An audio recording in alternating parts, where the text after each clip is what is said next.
who's going to pay for the train once the old one rusts? Well, if we all own one share in the company, Yeah. then I think we have an interest in buying the train, right? We're not trying to dump that on someone else. I flip my apartment in the shitty building to someone who got suckered, and then I move into a nice different building, and I leave you with the bad building with the rusted radiator. All right. I think we're live. Everything was good. It's Thursday, May 7th, 2020. I'm Rim. I'm Scott. And this is Geek Nights. Tonight, we are talking about playgrounds, like child playgrounds. If you have any better ideas for a Thursday show, you are welcome to send us those ideas on Twitter or geeknights@frontrecruit.com. All right. What's been going on in your life? Any opening anecdotes to talk about in the show? Any places you've been? Good restaurants you've eaten at? Perhaps a bike ride? No, none of that.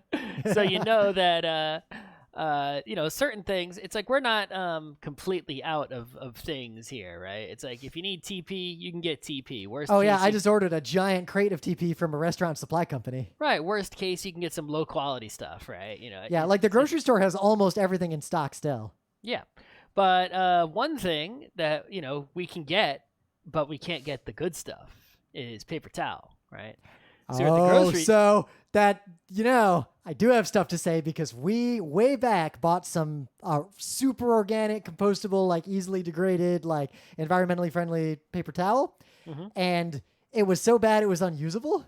Like if you got it wet, it just disintegrated into nothing. Oh, so yeah, we bought some paper towel that was some shady ass brand, and you could tell right out of the package that it was flimsy and thin. And I was going to pat dry some meats, right? And the paper towel came apart, and now there disintegrated into the meat like a seasoning. Because that happened to me. Soggy paper towels on my meats that I had to pick off with my fingers. I used a fork to scrape it off because it was embedded in the meat. Yeah, we might have used the same shitty toilet paper. Paper towel. Paper towel. You're using toilet paper. That explains why you're disintegrated. That explains all your problems. Yep. It was no, this is definitely paper towel. That paper towel was so bad shitty that we put it aside, bought entirely new paper towel, and I kept it. The sole thing I was going to use it for was to clean up grease spills when I'm working on my bike or something like that. I was just going to use it for garbage tasks. Yep. But then this happened, and guess what paper towel I've been using in the kitchen off and on? The shitty one. Yep. Yeah, you got to get some more of the good stuff because the shitty stuff is it's just not working. Yep. And that's not it's a pretty first world problem, obviously. Yep. But it's still, it's this difference between the good stuff and the not good stuff was more extreme than you would expect, right? It's notably different. I would believe that because it's not a matter of this one's nicer, but the environmentally friendly one is nice enough, but does the job. It's it doesn't even do the job. You're better off having nothing. Right. It's not I can get to work in a Honda Civic or a BMW. This is imagine if, a BMW drove and a Honda Civic lost a wheel on the way to work. That's what this is. Right? Yep. You can use cheap toilet paper, but the Wegmans One Ply doesn't really qualify as toilet paper. Yeah, it's not great. I think at that point you're better off just taking a shower every time you do your business. Unless, what if you're not at home? I don't know what you do then. If your only option is Wegmans One Ply, you use the underwear and bail. That might be a better option. All right. Sure. So there's a little bit of news. I think you had a news first about some HBO anime biz going on. Yeah, it's not a huge news, but basically HBO Max, which I guess is HBO is the most confusing streaming service. I don't use any of their stuff, but they have HBO Go, HBO Now, HBO Max. There's all these different services for people who are or are not paying for HBO on cable television. And I guess from what I understand, I could be wrong about this because it's so confusing, is that HBO Max is basically the Netflix competitor of HBO. You just pay for it. I'm not going to lie. HBO anything is a Yar situation for me. Yeah, pretty much. Yeah, HBO Max, a new streaming platform, $12 a month, right? So the news, it's sort of a Wednesday news, is that HBO Max is going to be partnering with the Crunchyroll and is going to include a handful of Crunchyroll anime, not all of them, right? Like 17 of them. Right, but basically the 17 top ones. So it's like, if you're the kind of person who is an anime nerd, you need the Crunchyroll, because you're going to be watching stuff that like normal people do not watch ever, right? But if you are a person who just watches an occasional anime, you know, the big ones, right? Netflix has sort of been killing in that department, right? I mean, Netflix has like all the great anime they're out. Like, you want to watch Beastars, like anything. Well, that's a like, Netflix-made anime, but they got like, you know, they got One Punch Man. They got, I don't know, for some reason they don't have season 2 of One Punch Man, but they got the Ghost in the Shells. They got, you know, a lot of the top animes, the Evangelions, are on the Netflix, whether Netflix makes them or not. But HBO Go or HBO Max, whatever the hell, is going to have the top Crunchyroll ones. So now it's like, you know, it's like the Disney Plus. They don't have any animes on there, right? That's like a no anime zone, right? Hulu, I think, has a lot of animes, actually. But that's basically, I guess, the reason Disney Plus doesn't, because that's also a Disney thing, Hulu, right? I don't know. Yeah, but yeah, I mean, if at this point, what I pay for is Netflix, Crunchyroll, Disney Plus, and nothing else. Yeah, I mean, that's what I have right now, too. But we're not paying for the Disney Plus, or really using it. We're using it. But we have it watching, for free. We're watching like all the old Disney movies, and randomly we watched this old Disney documentary about a squirrel that was better than I expected. Okay, sure. Anyway, so yeah, if you're the kind of person who wants to watch HBO stuff, right, this makes HBO Max like something that you wouldn't think of as like, you know, like an actual, like you think of it as like a tier below the Netflix or the Disney Plus in terms of like streaming services. Which it is still a tier below. Like, sure, let's not but pretend. But it almost gets it there. It's almost like, hey. Well, also remember, HBO Max is where the new further Adventure Times are going to be. Oh, that's interesting. Adventure Time Distant Lands, 4 1-hour-long specials. Well, I'm sure we can find those on the high seas somewhere. Oh yeah. Anyway, we haven't really paid attention to it because it was intended to be released in 2020, and we don't actually know a lot about them. The only thing I remember that we knew, I think we even talked about this, is there are 4 episodes. They are called in order: BMO, Obsidian, Wizard City, and Together Again. And I'm all about Wizard City. Oh yeah. Oh, that's my jam. You know what the plot of that one is? Peppermint Butler goes to school to relearn magic. Sounds good to me. I am down with that. Obsidian is Princess Bubblegum and Marceline meditate on their relationship on a mission. I have almost every Adventure Time comic. Have you read any of those? I read a bunch of them. Oh, I got almost. I didn't read all of them though. Yeah. Anyway. The last one, A Quest reconnects Finn the human and Jake the dog. I guess they go their separate ways at some point. Okay. And BMO journeys to space. Nice. We know from the end of Adventure Time that BMO must come back from space at some point. Sure. But I guess BMO goes to space. So, yeah, HBO Max may have a little bit of a thing going on. But this anime news in particular, I think, will be good for anime as a whole, because I think, and I see, there are a lot of people who kind of know of anime but are not really anime fans who have ended up watching things like Castlevania or Beastars just because it's on Netflix and Netflix like recommends it to them next to other stuff. I feel like HBO Max will be a similar situation. I think you're going to see a lot of people who will like bump into Full Metal Alchemist and be like, isn't that anime thing? And watch a little bit and get into it. Maybe. I wonder if anyone will like start like discover anime from HBO Max or Netflix, and then, I mean, how did I discover, go to Crunchyroll? Because how did I discover anime? Like literally just it was on the Sci-Fi Network one day, and I was like, "What's this cartoon?" Like, pretty much, yeah. People younger than us, it was just like on Cartoon Network. Like, hey, there's the regular cartoons, and then there's this good cartoon every day at 4:00 for some reason. What's up with that? Pretty sure people these days are discovering it from internet. Yeah, but there are still a terrifying number of not that internet people. Sure. So in some other news, you know we hate cars, but this story would be funny if it wasn't so sad. So Philadelphia is basically one of the poorest large cities I think it's the poorest and least funded large city in America. Like Philly is huge. You got Detroit. Philly's bigger than Detroit because Detroit collapsed. Sure, but you got places like, Mobile, Alabama. Those are small cities or relatively small cities. Philly is actually a pretty huge city, like in terms of population. There's a lot of things going on with Philly. Philly is a big deal in that regard. Don't worry about to shit all over Philly because Philly's got some problems. But Philly has, compared to if you would pretend New York City does not exist, Philly has one of the better mass transit systems in America. Now, again, I have to stress. That's like saying, one of the least smelly diarrheas in America. Yeah. If you get pooped on by like 10 really awful animals, but one of those animals is like relatively clean, like a rabbit pooping on you is way preferable to like a cat pooping on you. But if the rabbit doesn't exist, New York City being the rabbit, then you've got your choice of many terrifying animals to poop on you. But Philly, pretending New York doesn't exist, pretty good transit system. Like they actually have a subway, they have a bunch of light rail, they have a really extensive bus network, and a lot of people use it. However, that transit system is going completely broke right now, like way worse than normal, way worse than the MTA. Makes sense, yeah.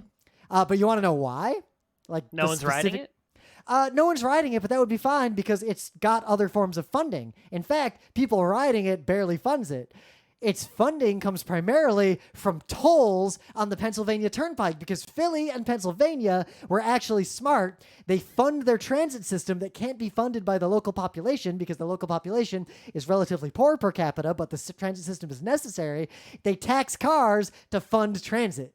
However, because no one is driving on the Pennsylvania Turnpike, that now the transit system, despite actually being used significantly by first responders and critical workers, has no money. Yeah, I never understood why states, it seems like every state does this, right? Where they have specific taxes tied to specific expenses. I feel like, wouldn't it just make sense to have all taxes go into a common pile of money for the state that would then be budgeted out? And then I can tell you exactly why. That the reason why what you just suggested is not the case anywhere in America anymore, nor is it the case pretty much anywhere in the world, is because of specific corruption. In the old, the term slush just don't be fucking corrupt. That, you're talking to America. How hard is this? Our Supreme Court just ruled that it is not technically illegal to be corrupt. That's just because we didn't make laws. That's what the law says. We have shitty laws. They threw out the convictions with the corruption law because the law wasn't enough to cover this exact specific kind of corruption. Yeah, the law's not good enough. The reason why every municipality in America will take specific tax dollars and say they can be only used for specific purposes is because every time anywhere in America has ever had general funds, the general funds are used to cause evil. Every time, 100% evil embezzlement. They'll just because then you have like a mayor or a governor or like some city official who's corrupt who will just be like, yeah, I just won't fund the schools. Fuck you. No, you can't do that. There's a budget. You have to, money from the general fund has to be given out proportionally to all of the things that are expenses. You can't. Yeah, so they just set the percentage to zero. And there's no law that prevents them from doing that. No, the percentage should be set in law when you vote on the budget. It's not like you just So here's the other problem.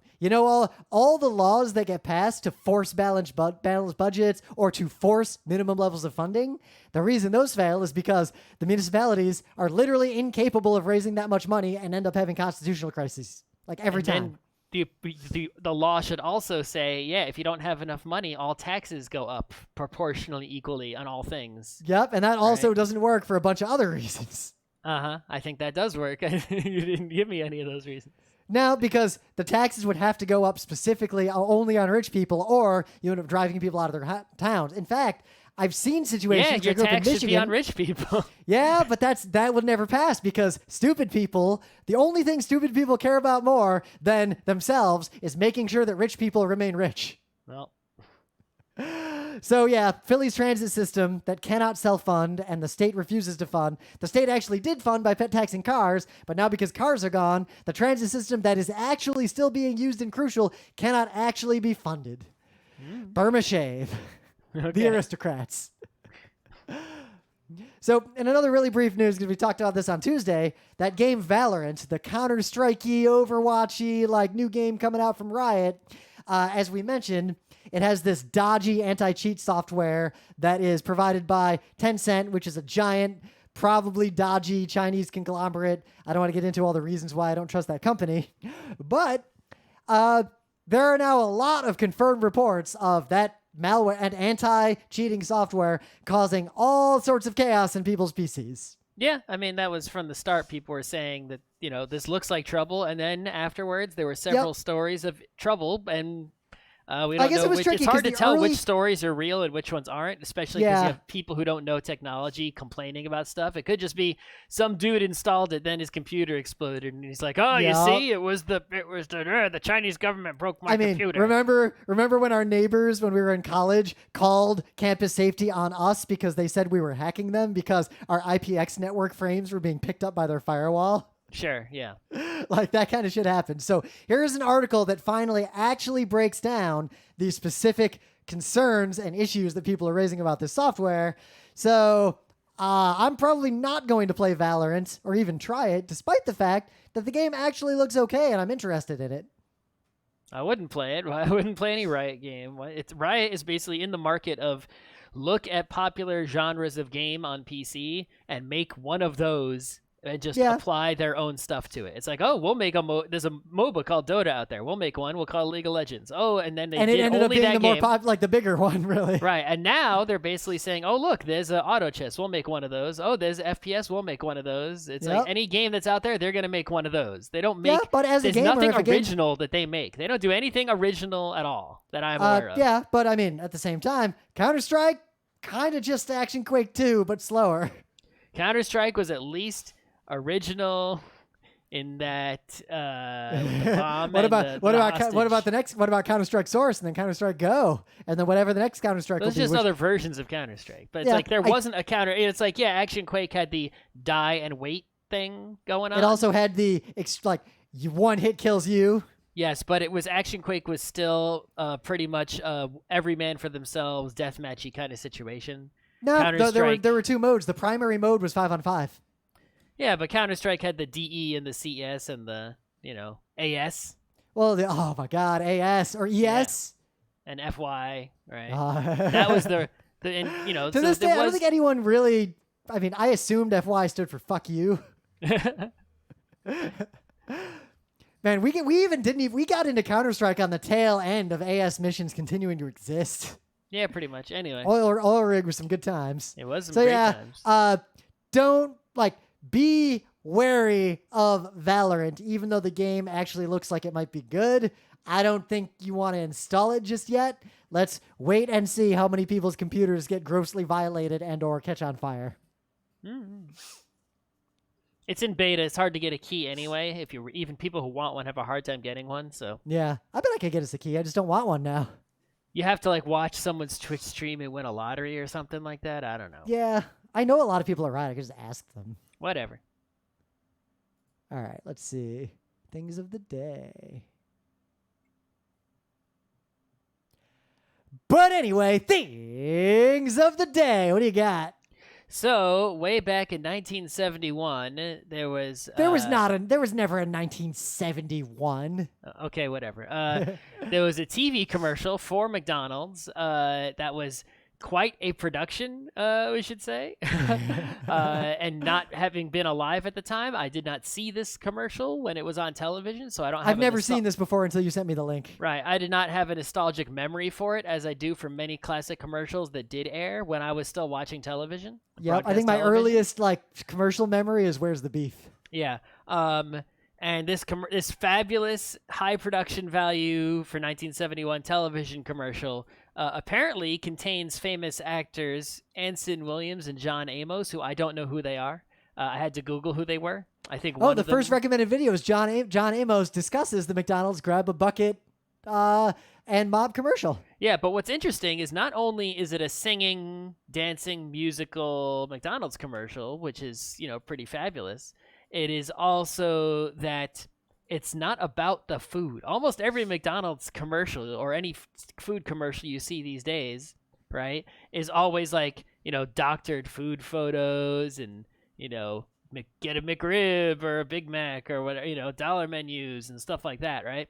This is all about look how fucking clean McDonald's is, right? Or at least the McDonald's in the video is clean. I can give a little bit of context for that because the modern concept of fast food was evolving in that era. And if you look at the history of restaurants in the United States, like, and we've talked about this in Geek Nights before, but like in eras before the 70s, there really weren't restaurants that like people would go to the way we go to today. Restaurants acted very differently in America a long time ago. Prohibition kind of changed that. The evolution of fast food is like you could spend your life just studying the rise of fast food and the restaurant ecosystem that existed in America in like the 50s and 60s and how broken and filthy and like messed up that ecosystem was.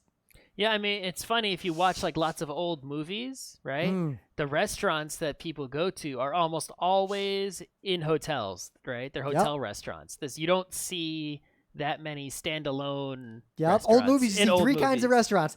Fancy restaurant that may or may not be in a hotel, diner, or it's a bar. The only exception is if it's like, depending on the kind of piece it is, there might be like a local, like family style place, but that's it. 4 kinds of restaurants. Pretty much. So in the vein of old commercials, my thing of the day, I found this video. It's a commercial for a roller coaster. It's from 1989. So we were alive then. Yeah, it's one I have nostalgia for because it's a commercial for the Magnum XL 200 roller coaster that debuted in 1989 at Cedar Point when I was a kid. When this roller coaster was built, how did you see that commercial? I guess you lived much closer to Cedar Point. You realize when I was a kid, that's kind of why I made this my thing of the day.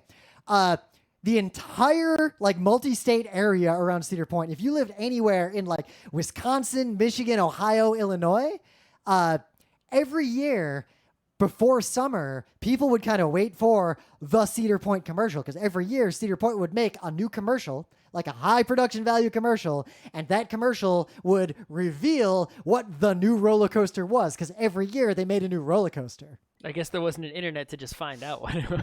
Exactly. Yeah. So like, I remember like there'd be local news stories saying rumors are that after The Simpsons tomorrow, we will get to see the first commercial of Cedar Point's new ride. We don't know what it is. Stay tuned to find out. And none of those news reporters went to Cedar Point with like a camera to look at what it was. Cedar Point had like fucking security lockdowns. It's pretty big. You can see it from far away, I'm sure.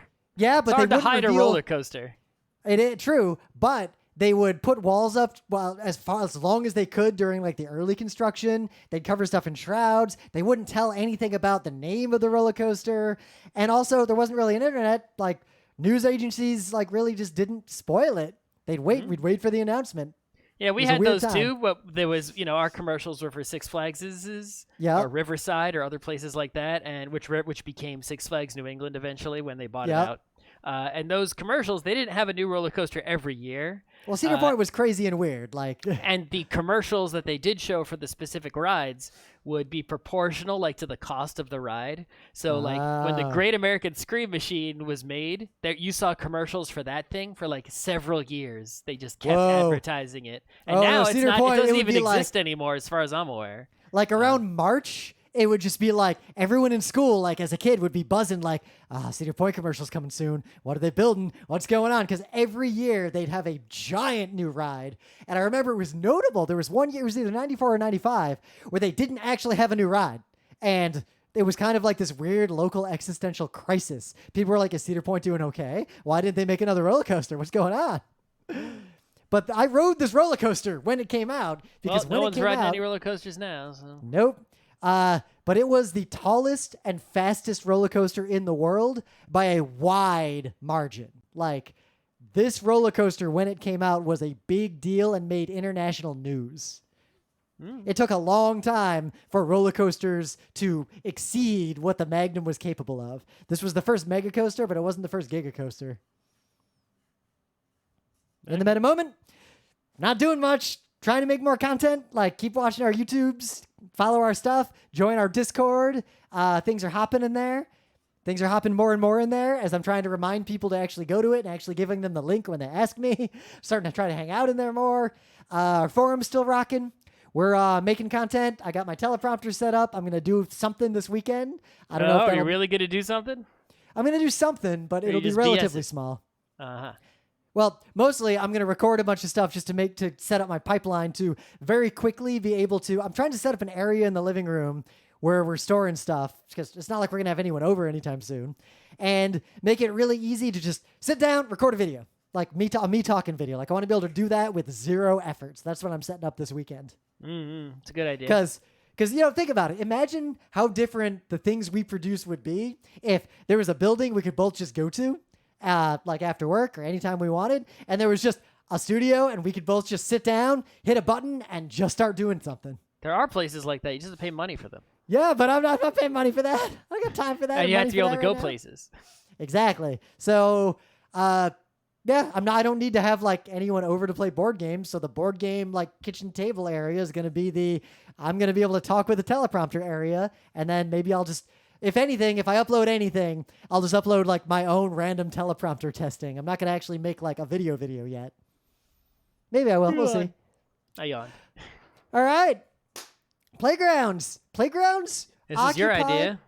I mean, did you have a better idea? No. There we go. The playground, like the playground had this almost mythological and very important like place in my psyche when I was a kid, because I couldn't get to playgrounds unless my parents took me to them. And they always seemed far away and big, and it was like a special deal to go to the playground. I always wanted to go to them. Partly because they had the thing, kind of like the arcade, even though I had video games at home, the arcade had games I couldn't have at home. I had toys at home. The playground had toys I couldn't have at home. Right. It's like you have a swing at home, and then it's like you go to the playground and there's a fucking swing. Yeah, the swing at the playground was like the swing I could really hurt myself on. Like you gotta slide at home, but at the playground they had like a giant slide or a spiral slide or some mega slide thing going on, right? So it's like, there's no way that unless you were mega rich that you could have something that big and or dangerous at home equal to what the playground had. But nowadays, they don't make playgrounds like that anymore. I'm an old man. Yep. Some of the things that are gone definitely should be gone. Those things were just death traps. Some of the things that are gone, I see why they're gone, but I want to see a modern re-implementation of those things. Like, it's a mixed bag on what has come and gone in playgrounds over the years. Mm-hmm. Like, I do appreciate the fact that there exist surfaces that will prevent serious injuries when a child falls from a height. That rubbery stuff did not exist when we were kids. No. So I usually either fell on sand or more often asphalt, and I kind of hurt myself often at playgrounds. Or wood chips or gravel or the wood concrete, chips that always vaguely smelled like pee. Or just dirt and grass or sand. Yep. Yeah. And we got to separate the school playground from the municipal playground. Though, as a kid, we often went to the school playground on weekends because there's no one there. It wasn't locked. Like, the cops wouldn't stop us or anything. Well, there were certain features, right? So, like, I remember when I went to New York City playgrounds, they would often have like some sort of water feature, and some of them still do. Oh yeah, like that was not a thing in like Detroit. No. Like that is a very New York thing to have that water feature in the playground. Right, but the thing is, even nowadays, it's like the water features that the playgrounds have are sort of like little crapo sprinklers or something like that. Back in the day, did you see the new, because they rebuilt all those playgrounds by the projects north of us, like between us, my apartment and your apartment along the water. There are some pretty big water features in there now. No, there were ones I remember like that had like mega like fountain type things or like almost wading pool type stuff going on, right? Yeah, Vernon Jackson's got a little bit of that going on in the new part of the playground. If you find some old playgrounds that haven't been remodeled, which are becoming fewer and fewer because city council people love to cut ribbons on playgrounds. Someone told me a while ago that Highland Park, like the last great wooden playground that I knew about, was finally demolished. Yeah. But like those, if you can find one, you can still see some like features that are there but disabled, right? There's no water flowing and no one turns it on, right? Yeah. Even as a kid, there were always like, every playground I went to, it had like the features that were still in use, but there were like the ruins of the old features. Like I remember when I was really, really young, there was one playground we'd always go to in Detroit, and it had like stuff, but there were these metal posts with like in cement blocks that clearly were there to hold up like old seesaws that were not there anymore. And as a kid, I was vaguely obsessed with like what was there that I never got to play with. Yeah, I was always mad about it.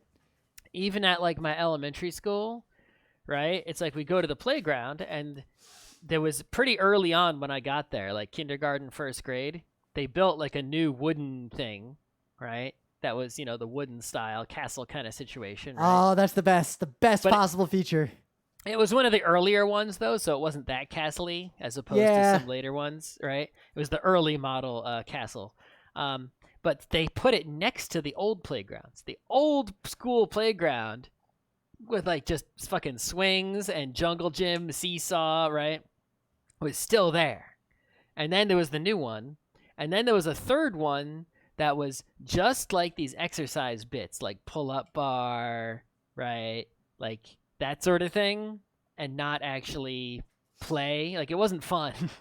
It was like all these exercise things, and next to each one was like a board that told you how to exercise on it, right? Oh yeah, those are all around New York. Like those are still like a really common thing. Oh yeah, but when like you're an adult who wants to exercise, that's great. Yeah, but when you're as a kid, it's like when you're a kid, it's like, God damn it, this isn't fun. I don't want this. Get this out of here. It's like discovering that what you thought was a chocolate chip was a raisin. You're just like, okay. I love raisins though. Yeah, but if you had the choice between a cookie with a raisin in it and a cookie with a chocolate chip in it, equal. Nah. I'm not a raisin hater. So my favorite feature forever in playgrounds was always the giant wooden playscape, like the big wooden castle thing. Yeah, but those, it's weird because it's like it feels like, because of how old I am, it feels like that those were newer, but actually, those, like I said, they were on the way out even when we were young. They started to come into existence when I was in elementary school, and they started to fade, right, when I was in like high school, college. Like, they went out I remember of style. there was I think it was 3 Mile Park in Detroit, and I remember as a kid there was a big construction project, and they built this 3-story, 3-kid story, not 3 real stories. Like it had 3 levels. That's how like giant it was. It was basically like, it was a structure so big that you could get lost in it. And I remember being like utterly dumbstruck the first time I saw it as a kid. And my brother and I endeavored to hide in that thing forever and never go home. And of course, we were eventually found and brought home. But I love those things to the point that as an adult, I would still play in them. Remember Vampire Tag? Like, I miss those days. If there were a wooden playground like that in New York City today, I would 100% get people together and play Vampire Tag in it, like just without any hesitation. The other thing is that, like, I think we've talked about this in the episode long ago, but like at Sesame Place, they had, many things that were, playground adjacent, right? So there was like this cargo net thing that existed that I think was torn down at some point, because obviously there's no way that that's safe enough for anyone in the year 2020. Yeah, I love those things. They had one at Cedar Point that we would always be all about. Right. It was almost like, a McDonald's play place on crack, right? Just like extreme, right? It was like several stories tall, tons of nets all over the place, tubes. It was like, I don't remember if they let adults in there. I think they did, but it's like, how did you get in there? There were such narrow tube ways and stuff, right? I guess Cedar Point had a place called, I think it was King Arthur's something, like Camelot something, but it was on the roof of this other ball pit building. And it was basically just a giant one of those with cargo nets everywhere and basically zero supervision. Yeah, type Sesame's Place cargo net into Google image search, and you'll see what I'm talking about. Yeah. How crazy this thing was. So get this, I was Googling for pictures of the old wooden playsets, and I found a whole bunch of pictures that look identical to the one we played Vampire Tag at RIT, and I learned something. In all of New York, like much of New York State other than New York City, almost every wooden structure and playgrounds was made by one company, Leathers and Associates in Ithaca. Yeah, I mean, that makes sense, because when you went to different towns to see their different playgrounds, they all looked pretty much the same and had the same pieces arranged in different ways. But Leathers was the company that made the one that was good for Vampire Tag specifically. And I just looked at all these pictures of their playsets. They all look like Highland Park, and they all look amazing. Yeah, that's, Yep. So other than the giant structures, like what was your favorite thing in the playground? Like what would you say is the top tier playground thing? Well, I mean, it all depends, right? Because if you're like, swing is a good swing, right? Good swing is still my top tier. But it's like, if it's a shitty swing, I don't care. So, right? Or it's like, if you have a good slide or a shitty slide, right? So it's like, I don't prefer swing or slide, but if it's good, then it's good. If it's not good, it's not good. I think my favorite feature like ever was large tire swing, like the ones that were big. Mm-hmm.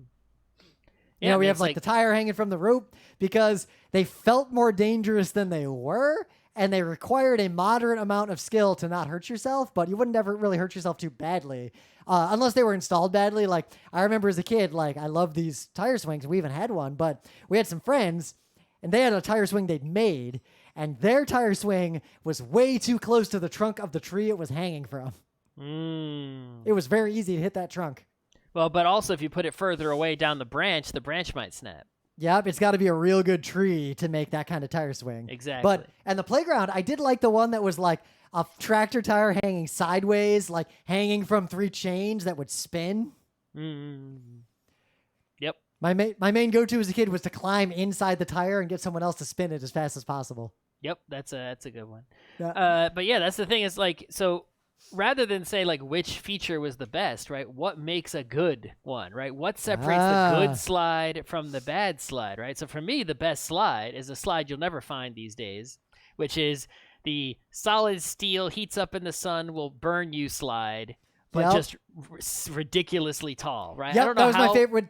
That was my favorite thing by far. There was one. I don't know how ridiculously tall they actually were when I was a kid, right? Because I haven't seen any that still stand. Way back, my memory is that the tall slides were fucking tall, and that there was a slide so tall in a playground we used to go to in Detroit as a kid. I remember at one point I looked up. Apparently, it was like 30 feet tall, and it was notably tall. Like people knew how tall it was because parents thought it was a problem and wanted it torn down.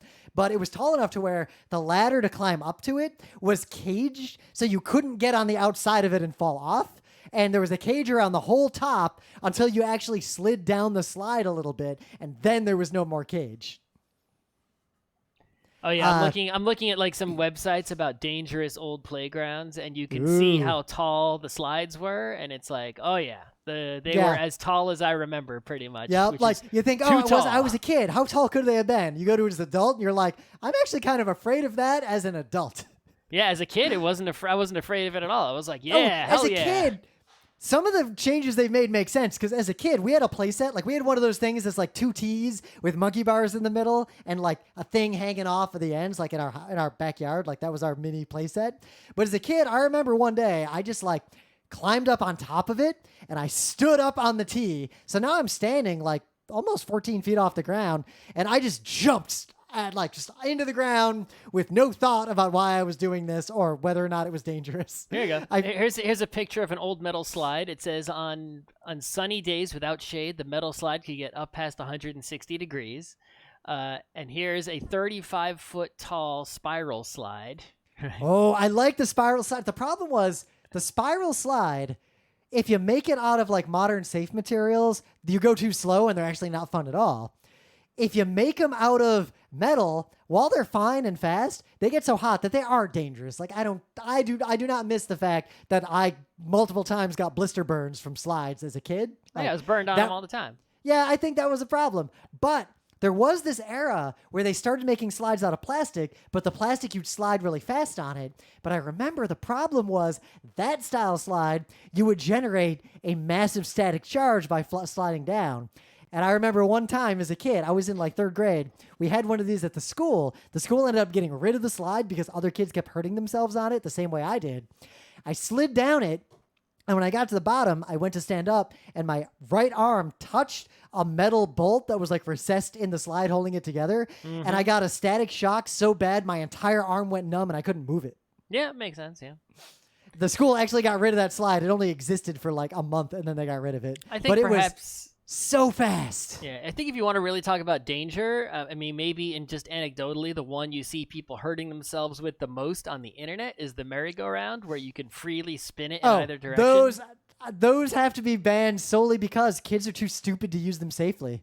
Like, they don't understand how dangerous that actually is. Yeah, it's like you spin it around because kids want to spin it as fast as possible and jump on. Yeah, and the problem is if you get a kid who's smart enough to come up with a way to spin it faster, but not smart enough to understand the increased danger of spinning it faster, like turning a bike sideways and putting a wheel up against it. We did that a few times. Well, I mean, you can just deal with, the laws of physics, right? Is like if you can somehow increase you start with a large radius spinning, right? So you Yep. get the spin coming from the outside, and then you get everyone to get towards the inside.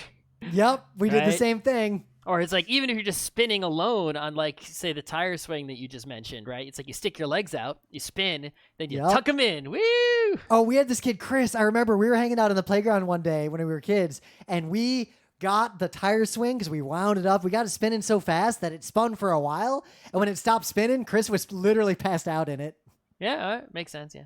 Like the blood just like went out. He just like passed out. He was fine, but that could have been a problem theoretically. Could have been a lot of problems. And it's like, I Yeah. think, we, my whole life I was on these dangerous, old That's cranky survivor people. bias. Like we just got lucky. Well, it's not even survivor bias. It's like, if I think back, it's like, yeah, we survived, but it's like, there were basically injuries and Band-Aid situations like on a daily basis. Yeah, like I remember, like I think back to when I was in elementary school, like how many kids had broken arms like in any random class I was in compared to how many kids have broken arms in any random elementary school class today. It's a safer time. Like Yeah, it's like when I was in school, there was as someone had a cast on at like all times. There was always some Yep. kid in the class with a cast that we could draw on, and seeing kids on the street today, I don't see a lot of casts. Like, I remember in maybe fifth because grade- those kids are not out on the street because they can't. They have injuries. yeah, but but there were like five or six kids broke their arm in my class in fifth grade during that one school year, and all but one of those breakages were on the playground during school. Mm-hmm. But I think my favorite thing to do in the playground, like my go-to was always the swings. And generally, I just tried to swing as high as possible. And I was always chasing I want to go over the bar. Like, I was one of those kids who tried you wanted to to go go over the bar. Okay, I wanted to jump off the swing. See, I would. I did jump off the swing all the time. We'd go for distance. We'd have distance Oh yeah, competitions. that's absolutely what we would do. Even at home, we would go for distance, and at Yep. home, we went for distance so much that like the home playground, the home swing set was concreted into the ground. Yep. But we would swing so hard that like some of the concrete, would like jump like da-dunk, da-dunk. Right? The same thing happened. We started the bottom, like where the poles that held our first place set up, started to bend and deform, and they were kind of broken, and we had to replace it because we'd caused damage to it. Uh-oh. But yeah, my brother and I, and like at the playground, we always had distance contests. A lot of kids hurt themselves with those distance contests. Not on the landing. Like I don't think anyone ever like broke a bone on the landing, but multiple kids cut themselves badly because when they jumped, they like didn't fully let go of the swing and would get caught in the chain in some fashion. I think that was the real danger, right? It's like if you successfully jumped, it's like you would go forward, and as long as there wasn't anything out there for you to hit besides ground, you Yep. had a nice kid body, you could land pretty safely. Yeah, you were right? a kid body landing on grass. Like you were fine 99% of the time, unless you got really unlucky. But yeah, if on your release, if either you didn't release enough, or if your clothing got caught on the chains or anything like that, then you could be in trouble. I saw a lot of really bloody cuts because of that. I cut myself pretty badly a few times with that. Yeah, I think there were actually a lot of swing sets, even the dangerous ones, they put rubber coverings on the chains to prevent a lot of those types of situations. My parents put those rubber coverings on the chains of our home swing set. Our home and they swing were set great. came with them. Oh, It just came that way out of the box. not bad. The thing is, that's a solvable problem. I remember the first time I saw in an anime that Japanese style swing set where instead of a chain, it's like bars with chain links on the ends of them. That would be so You could much also just safer. use ropes. Yeah, the problem is the ropes. So many kids would get rope burns on their hands because they wouldn't quite let go on the jump. It's better than a chain. True. I don't know. But the ropes also would get damaged. I remember one day, we don't know if anyone got hurt, but one day we went out to recess, and I remember one of the swings was broken. The rope had just like broken at the top and snapped. Yeah, I just find it kind of funny how, it's like playground, the dangerous ones existed for a super long time, right? It's like our parents had playgrounds when they were kids, right? Yep. And I don't know if their parents did or not. They did. and- I've been looking up some histories. Sure. And so, but those adults, right, the generations before us, right, so boomers and older, right, as they got older, most of them didn't really seem to, like, recreate the playground in any way, right? It's like they would, do other stuff. But it seems like our generation and younger, it's like, what are people doing? They're rock climbing. right? It's like, what the hell is that? It's a fucking playground, right? It's like, you ain't fooling anybody. They're going to the ropes course. It's like, what the fuck is that? You ain't fooling anybody. That's a fucking playground for adult size, right? It's like, who you fooling, right?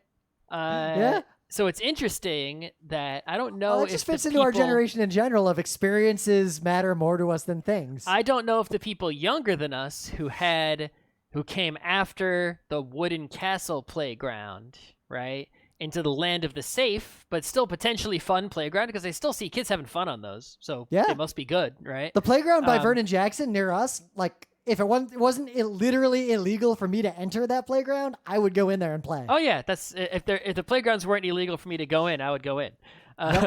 But yeah, they're clearly having fun on those, even though they appear much safer. So there wasn't like, this imagined danger fun trade-off that I think is just not real. But I wonder if those kids on those will have that same nostalgia or even whether it's nostalgia or not, but have that desire for a playground when they're older.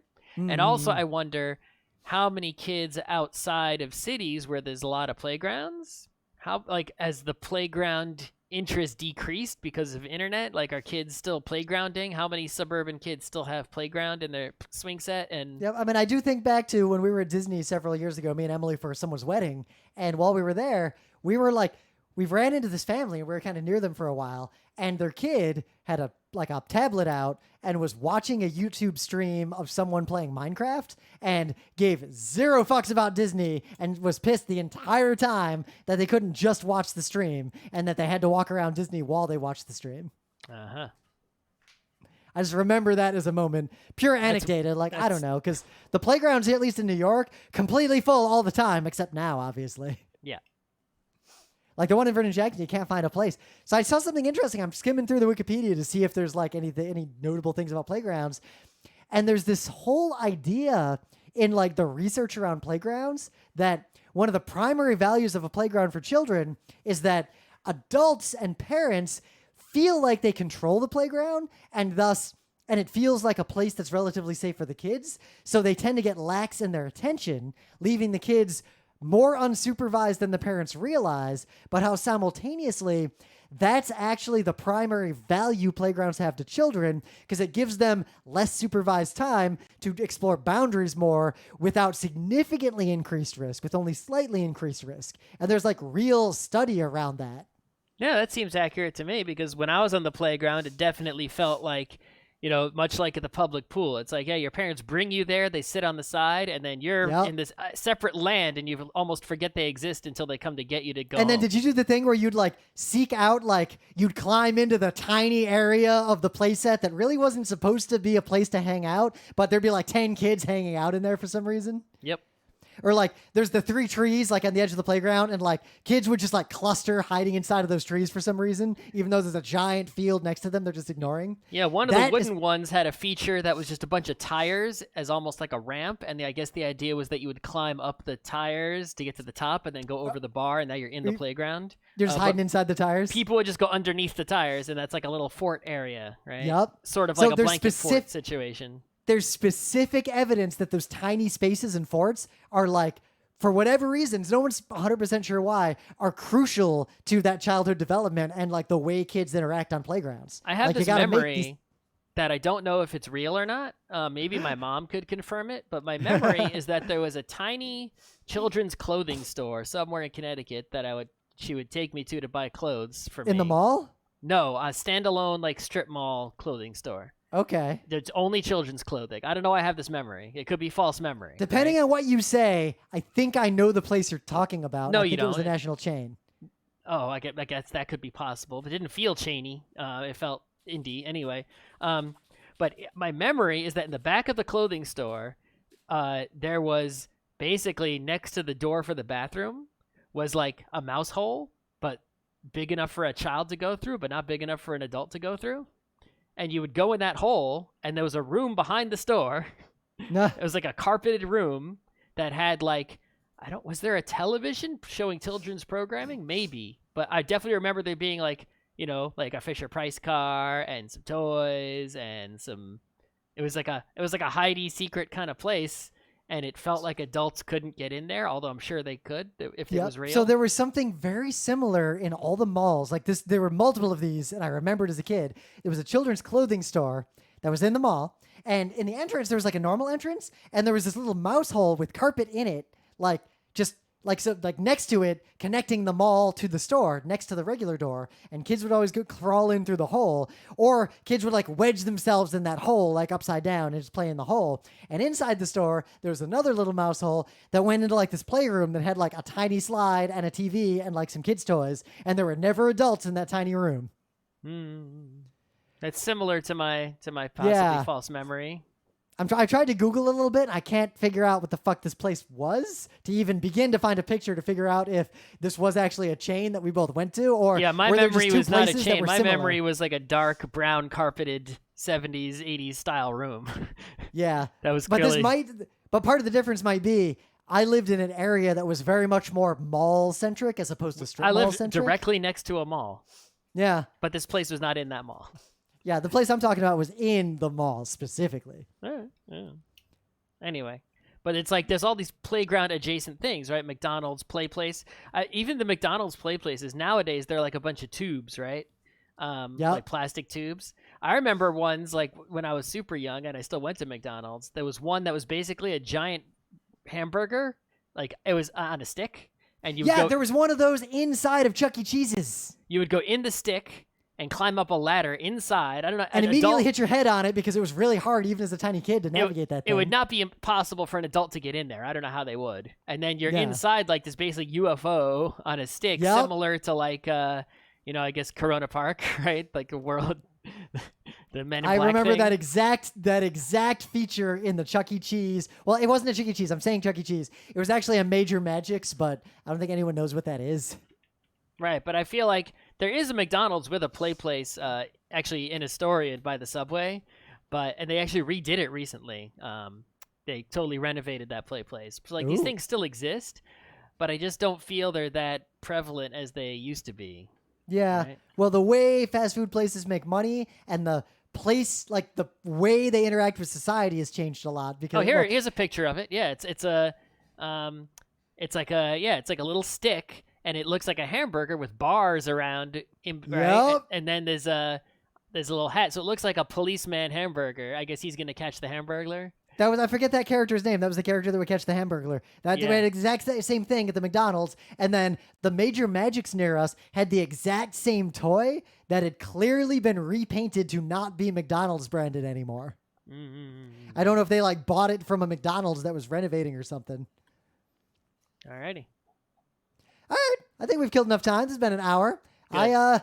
I kind of wish I could play in playgrounds, but I understand why playgrounds ban adults from going into them, because for every Rim and Scott who just want to go swing on the swings, there are definitely some other people who should not be in that playground. You should not be anywhere near that playground. Exactly. All right, I think it was a good show. Oh, I gotta send